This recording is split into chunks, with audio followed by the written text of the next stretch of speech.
Something strange is happening in the heart of the Rocky Mountains. Across the Front Range of Colorado, from the suburbs of Denver to the quiet towns nestled in the foothills, residents are reporting unsettling sightings. These aren't your typical backyard bunnies. These are rabbits that appear to be growing horns. Some have described them as grotesque, with dark branching growths erupting from their heads and faces. The descriptions are consistent and honestly pretty alarming. People are seeing cottontail rabbits with what look like black scaly tentacles or even antlers. The alarming appearance of these rabbits has sent scientists and wildlife veterinarians into action.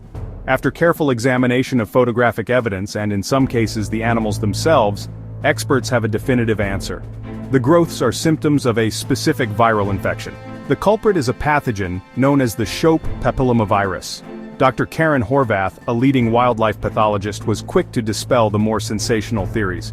This is not a mutation of the rabbit's DNA. What we are seeing are essentially tumors or papillomas caused by a virus.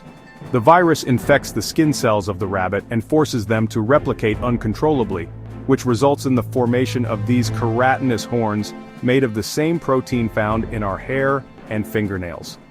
Thriving rabbit populations in suburban areas mean more hosts for the virus to infect, and more people around to witness and report the effects. Once the virus enters the rabbit's body, typically through a small cut or abrasion in the skin, it integrates itself into the DNA of the skin cells, hijacking their reproductive machinery. The viral proteins E6 and E7 effectively disable the cell's natural tumor suppressors. With the brakes removed, the infected skin cells begin to multiply without limit. The result is biologically fascinating but devastating for the animal. These growths can obstruct a rabbit's vision, interfere with its ability to eat and groom, leading to a slow decline in health. When you see an animal that is clearly suffering, the natural human impulse is to help. However, wildlife officials are issuing a stern and urgent warning: do not touch these rabbits. Wild animals can carry a host of other diseases like tularemia, also known as rabbit fever.